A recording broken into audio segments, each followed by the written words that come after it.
The Centro Nacional Chega, or CNC, is a museum and learning center that preserves the story of Timorese independence through the eyes of the witnesses. It also works to locate deceased and surviving victims of the conflict with Indonesia. I recently sat down with Director Hugo Fernandes at the center in the once notorious Portuguese prison in Balidi to discuss their work. What stories does CNC keep in the Chega Museum and by what method? At Centro Chega, we preserve people's memories. So that includes people testimonies, how people participate in our resistance, particularly more looking at how they participate because of the fundamental rights, which is the right to self-determination. So various stories that we preserve here, and then we have in different methods, like we have archives in paper, in audiovisual, in video, photos, but also now some of the documentations we show a case in the museum, Chega Museum. Talking about CNC, many people talk about the dark prison. What is it? The dark prison, particularly and specifically this museum, was built in the outspace of a former Comarca Balidi. The former Comarca Balidi was built by Portuguese in late 1950s and was officially used in 1964. And just to make it clear that the dark cell is part of the compound of the Comarca prison, which is built by the Portuguese.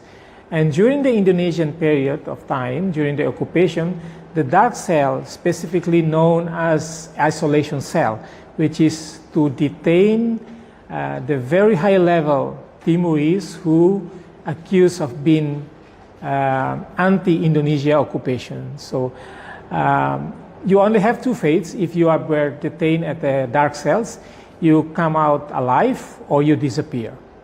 So and the daily condition is you're totally dark because there is no light, there is no ventilation.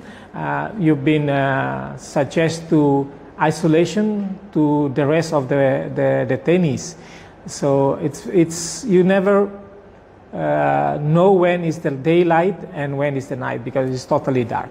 How does the CNC contribute to the integration of history into Timor-Leste's education curriculum? As our mandate, one of the mandates is how to make the memories accessible and also to introduce into our teaching curriculum. So since 2019, we have worked with Minister of Education in integrating the content of Chega report into the curriculum of teaching, particularly on the subject of history and human rights and also citizenship. So just last year, we launched a module for the teachers, particularly how to make sure that the teachers deliver the history subject correctly. So we continue right for this year, been requesting by Minister of Education to assist them in revise the curriculum for the third cycle and also secondary school. So we work closely with Minister of Education in partnership also with UNESCO with the support fund from Chega. Can you add a bit more about registration and documentation of survivors and how is it used? So what we do since 2018 particularly is that we create a new registration form and we work with our partners, particularly Victim Association of former political prisoners, civil society organization that we include them in the working group of the survivors, and they distribute the form. And the form consists of at least two main components. First is to register who is the victim, what is the experience that any particular person went through during the period of the conflict. And the second is what is its actual conditions. So then we know that if the person needs any assistance. So once we collect all the information, we register here at our database at the Centro Nacional Chega, and the information then we share with our partners.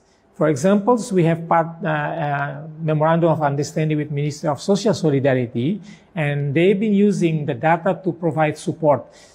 For example, the cash payment. We have been working with MSSI for the last 4 years, and then based on our data, they provide cash payment.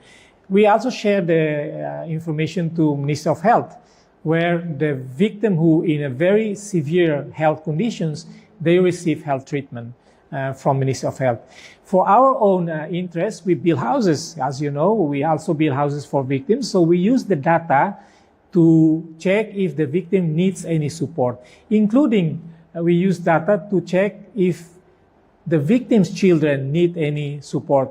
So far, we have been working with FDCH in providing scholarship. At least 27 children of victims, they are now continuing their studies at university in Timor-Leste because Centro Chega and FDCH provide them with a scholarship. So once we register, then we see if any particular individual needs support, then we provide support.